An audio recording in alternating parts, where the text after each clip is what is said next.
बीते कुछ 8-10 सालों में ताड़ोबा अंधारी नेशनल पार्क में कुछ ऐसी घटनाएं घटी जिसके चलते ताड़ोबा के टाइगर्स बाकी नेशनल पार्क के बाघों के मुकाबले कुछ ज्यादा ही मशहूर हो गए। अगर ताड़ोबा के सबसे पहले मशहूर बाघ की बात की जाए तो वो था वागदो टाइगर, जिसे बिग डैडी और स्कारफेस के नाम से भी जाना जाता था। और ये अपने समय में न केवल इंडिया का बल्कि पूरे एशिया का सबसे बड़ा टाइगर था। ताड़ोबा के एक भी टाइगर में इतनी हिम्मत नहीं थी कि वे वागदो से उलझ सके, लेकिन साल 2015 में जब एक रहस्यमय टाइगर ने ताड़ोबा में एंट्री की तब उसने आते ही न केवल वागदो टाइगर को हरा दिया बल्कि उसके विशालकाय साम्राज्य पर कब्जा भी कर लिया। जिस रहस्यमय टाइगर ने वागदो को हराया था वो कोई और नहीं बल्कि बजरंग टाइगर था, और ये नाम उसका विशालकाय और मस्क्यूलर शरीर को देखकर रखा गया था। अब सवाल ये है कि जिस टाइगर ने न केवल ताड़ोबा के बल्कि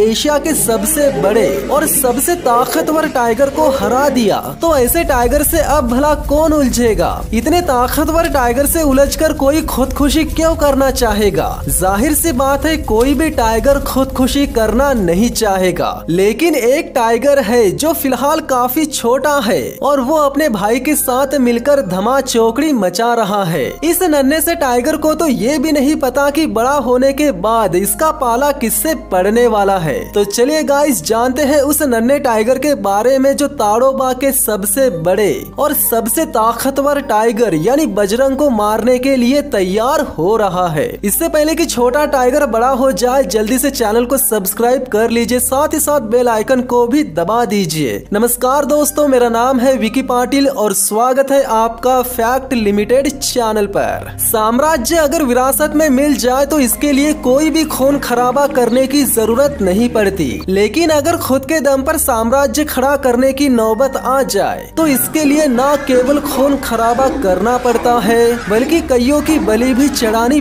पड़ जाती है। और ऐसा ही कुछ होने वाला था ताड़ोबा नेशनल पार्क में। बात है साल 2016 की। छोटी तारा नाम की बाघिन ने ताड़ोबा के कोर इलाके में जन्म दिया 2 बच्चों को, जो कि दोनों के दोनों मेल थे, और इन बच्चों का पिता था ताड़ोबा का सबसे मशहूर टाइगर मटकासुर। जन्म लेने के 2 से 3 महीनों बाद जब ये दोनों बच्चे फॉरेस्ट गार्ड्स को अपनी माँ के साथ नजर आए तब इनका नाम रखा गया ताराचंद और छोटा मटका। माँ का नाम छोटी तारा होने की वजह से एक बेटे का नाम रख दिया ताराचंद और पिता का नाम मटकासुर होने की वजह से दूसरे बेटे का नाम रख दिया छोटा मटका। ज्यादातर मामलों में बाघों के 10 में से 6 बच्चे वयस्क होने से पहले ही मारे जाते हैं। दिन भर धमा चौकड़ी मचाने वाले, अपनी माँ को हर वक्त सताने वाले और दिन में सैकड़ों बार युद्ध का अभ्यास करने वाले इन बच्चों को देखकर कोई भी ये नहीं कह सकता था कि ये बच्चे बड़े होने तक जिंदा बच भी पाएंगे या नहीं। माँ की अच्छी परवरिश और एक ताकतवर पिता का हाथ सिर पर होने की वजह से दोनों बच्चे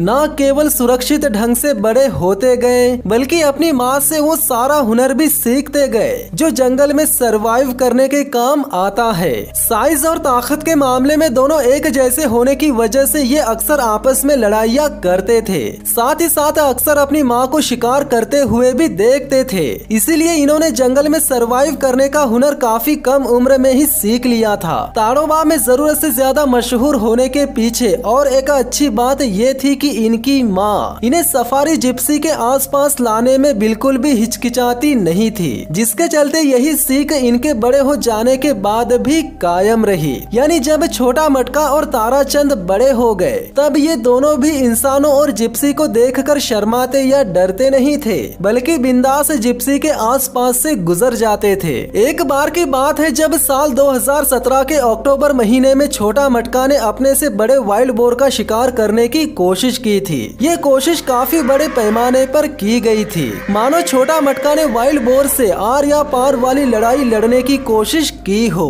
क्योंकि इसका जो परिणाम निकल कर आया वो काफी डरा देने वाला था। वाइल्ड बोर तो जख्मी होकर भाग गया, लेकिन उसके टस्क ने लड़ाई के दौरान छोटा मटका को काफी गहरा जख्म दे दिया, और ये सब हुआ कम उम्र और हुनर की कमी की वजह से। जिसके बाद छोटा मटका के जख्मों को ठीक करने में न केवल उसकी माँ और भाई ने मदद की बल्कि वन विभाग वालों ने भी उसका इलाज किया। अभी तो छोटा मटका ठीक से बड़ा भी नहीं हुआ था, इसके बावजूद भी उसने जिंदगी और मौत की लड़ाइयाँ लड़ना शुरू कर दिया गया था। साल 2018 तक छोटा मटका ठीक तो हो गया, लेकिन इसी साल के जून महीने तक वन विभाग वालों ने इन दोनों भाइयों पर निगरानी रखने के लिए इनके गले में रेडियो कॉलर लगा दिया। दोनों भाई इतने बड़े हो चुके थे कि वे कभी भी अपनी माँ से अलग हो सकते थे। माँ से अलग होने का मतलब है खुद के लिए एक नया इलाका ढूंढना, और नया इलाका मांगने से नहीं बल्कि छीनने से मिलता है। वन विभाग वाले जान चुके थे कि इस एज में इन दो भाइयों की कभी भी किसी भी टाइगर से लड़ाई हो सकती है,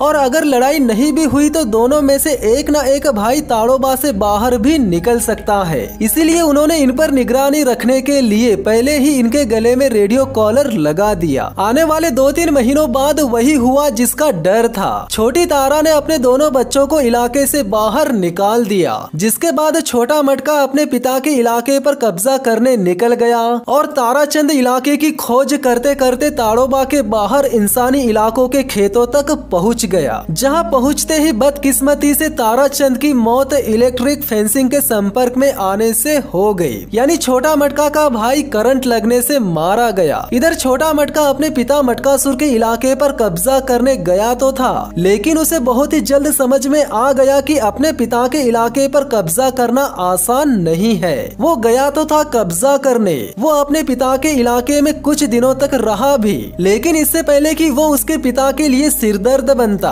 उसके पिता ने उसे इलाके से बाहर खदेड़ दिया। अपने पिता के इलाके से बाहर निकलने के बाद वो पहुंच गया अलीजंजा इलाके में, और इस इलाके पर राज था ताड़ोबा के एक खूंखार टाइगर मोगली का। मोगली इतना ज्यादा ताकतवर टाइगर था कि उसने काली जैसे तजुर्बेदार और ताकतवर टाइगर को लड़ाई में हराकर इस अलीजंजा इलाके को जीता था। इसके अलावा मोगली ने जोगा, जोरावर और सम्राट जैसे ताकतवर बाघों को भी लड़ाई में हराकर अपने इलाके से बाहर खदेड़ दिया था, और अब इतने खूंखार और ताकतवर टाइगर का सामना करने वाला था छोटा मटका। यहाँ सोचने वाली बात यह है कि जिस टाइगर ने इतने सारे बाघों को लड़ाई में हराकर अपने इलाके को सुरक्षित रखा, जिसके सामने काली और जोरावर जैसे टाइगर टिक नहीं पाए, तो क्या छोटा मटका वाकई में मोगली का सामना कर लेगा? बिल्कुल भी नहीं। यानी छोटा मटका ने न केवल मोगली से लड़ाई की बल्कि उसका डट कर सामना भी किया, पर अफसोस कि वो मोगली को परास्त नहीं कर पाया। यानी मोगली ने अनुभवहीन छोटा मटका को अच्छे से सबक सिखाकर इलाके से बाहर खदेड़ दिया। इलाके से निकाले जाने के बाद छोटा मटका जंगल के किनारों वाले इलाके में चला गया, जहां वो गांव के मवेशियों को मारकर खाने लगा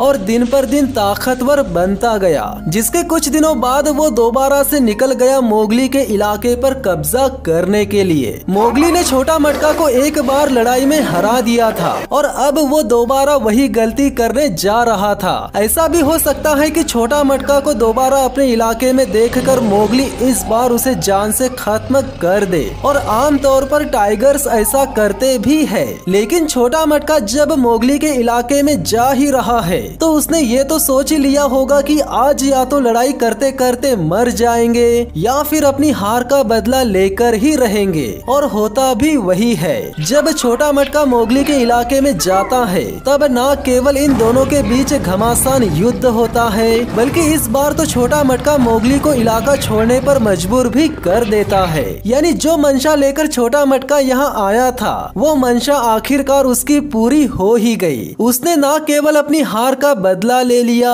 बल्कि अलीजंजा इलाके पर कब्जा भी कर लिया। इलाके पर कब्जा करने के कुछ ही दिनों में उसने मोगली के 4 में से 3 बच्चों को भी मौत के घाट उतार दिया। इलाका मिल जाने के बाद वो वक्त भी आ गया जब उसकी एक नहीं बल्कि 3 रानियां हो गई, जिनका नाम था बबली, झरनी और भानुसकिंडी। बबली ने 4 बच्चों को, झरनी ने 2 और भानुसकिंडी ने 4 बच्चों को जन्म दिया। यानी छोटा मटका बन चुका था 10 बच्चों का पिता। इसी दौरान उसने अलीजंजा इलाके के अलावा नवेगांव और रामदेगी जैसे इलाकों पर भी कब्जा कर लिया और खड़ा कर दिया ताड़ोबा में अपना सबसे बड़ा साम्राज्य। लेकिन ताड़ोबा में छोटा मटका के अलावा और एक टाइगर था जो कि 6 सालों से ताड़ोबा के कोर और बफर जोन के मोहारली रेंज इलाके पर राज कर रहा था। ये इलाका छोटा मटका के इलाके से काफी बड़ा था, इतना बड़ा कि यहाँ 5 से 6 टाइगर्स आराम से राज कर सकते थे। लेकिन इस टाइगर की ताकत और खौफ के चर्चे आसपास के बाघों के बीच इतने मशहूर थे कि किसी भी टाइगर में इतनी हिम्मत नहीं थी कि वे इस टाइगर के इलाके में घुसकर उसे चुनौती दे सके, और जिसने भी घुसने की कोशिश की उसे सिर्फ और सिर्फ हार का ही सामना करना पड़ा। 150 स्क्वायर किलोमीटर्स में फैले अपने इलाके में ये टाइगर अपनी 8 रानियों और 40 से भी ज्यादा बच्चों के साथ रहता था। इतने बड़े परिवार को अकेला संभालने वाला और ताड़ोबा के सबसे बड़े इलाके पर राज करने वाला ये बेहिसाब ताकत का मालिक टाइगर कोई और नहीं बल्कि बजरंग था, जिसके साम्राज्य की तरफ 6 सालों से किसी ने आंख उठाकर भी नहीं देखा था। पर बजरंग को ये पता नहीं था कि वो छोटा बच्चा अब बड़ा हो चुका है। उसका भी इलाका काफी बड़ा है, उसकी भी 3 रानियां है और वो भी बजरंग की तरह ही ताकतवर और खूंखार है, जो कि हाल ही में ताड़ोबा में मशहूर हुआ है सीएम के नाम से, यानी छोटा मटका के नाम से। बजरंग हो चुका है बूढ़ा और छोटा मटका है फुल ताकतवर। अब सिर्फ देरी है इनके आमने सामने आने की। साल 2022 में इसकी शुरुआत हो चुकी थी, यानी बजरंग का इलाका अब धीरे धीरे सिकुड़ने लगा था। उसकी उम्र लगभग 13 साल की हो चुकी थी। उसके इलाके में पारस, छोटा दड़ियल, तारू, शंभू और संजू, इन सभी ने धीरे धीरे घुसपैठ करके अपने अपने इलाके चुन लिए थे। और जब उन सभी बाघों ने इलाके पर मजबूती के साथ कब्जा कर लिया, तब बजरंग को इलाका छोड़कर बाहर निकलना ही पड़ा। साल 2023 में बजरंग जब बंजारों वाली जिंदगी जी रहा था, तब वो चला गया छोटा मटका के इलाके में, और अब आमना सामना होने वाला था 2 खूंखार बाघों का। एक तरफ था छोटा मटका, जिसके चेहरे और शरीर के पुराने घाव साफ साफ बयां कर रहे थे कि ये टाइगर खून की होली खेलते खेलते और दूसरों की बलि चढ़ाते चढ़ाते ही यहाँ तक पहुँचा होगा। और दूसरी तरफ था बजरंग, जो कि अपनी जिंदगी में कभी भी कोई लड़ाई हारा नहीं था। ऐसे में अगर इन दोनों के बीच लड़ाई हो जाती है तो किसी एक की मौत तो पक्की है, और होता भी वही है। 14 नवंबर 2023 की रात अक्सर खामोश रहने वाला ताड़ोबा नेशनल पार्क 2 दानवों के बीच होने वाली लड़ाई से गूंज उठता है। दोनों बाघों के बीच होने वाली लड़ाई इतना भयानक रूप ले लेती है कि अंत में बजरंग को गंवानी पड़ जाती है अपनी जान, और छोटा मटका हो जाता है बेहद जख्मी। दोनों बाघों के बीच होने वाली लड़ाई कितनी भयानक रही होगी, इसका अंदाजा तब लगाया जाता है जब खड़सांगी बफर रेंज की ठीक सीमा के बाहर एक कृषि क्षेत्र में बजरंग का लहूलुहान शव नजर आता है। बजरंग काफी बूढ़ा हो चुका था, उसमें इतनी ताकत नहीं थी कि वो किसी जवान टाइगर से लड़ सके। इसके बावजूद भी उसने मरते दम तक लड़ाई लड़ी, जिससे ये बात तो साफ पता चल जाती है कि वो कितना पावरफुल और कितना शानदार टाइगर था। और यही कारण था कि काफी कम समय में ही वो न केवल लोगों के दिलों में बस गया था, बल्कि कम से कम समय में ही वो ताड़ोबा के विशालकाय इलाके का राजा भी बन गया था। हालांकि बजरंग तो ताड़ोबा को छोड़कर चला गया, लेकिन अपने पीछे छोड़कर गया है उन 50 बच्चों की फौज, जिनमें से आधे बच्चे एक न एक दिन पूरे ताड़ोबा पर राज जरूर करेंगे। और ऐसा भी हो सकता है कि उन 50 बच्चों में से एक न एक बच्चा बड़ा होकर अपने पिता की मौत का बदला भी ले ले। खैर, टाइगर्स की दुनिया में मारना और मरना तो चलता ही रहता है, लेकिन जो जिंदगी इस वक्त छोटा मटका ताड़ोबा में जी रहा है, वो किसी शाही राजा से कम नहीं है। उसकी दिल डोल वाली चाल, उसकी बेखौफ आंखें, मानो इन आंखों में से डर गायब सा हो गया हो। शरीर और चेहरे पर मौजूद पुराने जख्म, और लड़ने के लिए हमेशा तैयार रहने वाला ये टाइगर, जिसे देखकर आज भी ताड़ोबा में घूमने जाने वाले लोग यही कहते हैं कि ये है असली राजा। तो गाइस, सबके चहेते बजरंग के लिए कमेंट में RIP जरूर लिखना। और अगर छोटा मटका टाइगर की ये सच्ची कहानी अच्छी लगी हो तो वीडियो को लाइक भी कर देना, साथ ही साथ चैनल को सब्सक्राइब करके बेल आइकन को भी दबा देना। तो मिलते हैं बहुत ही जल्द नेक्स्ट वीडियो में, तब तक के लिए धन्यवाद।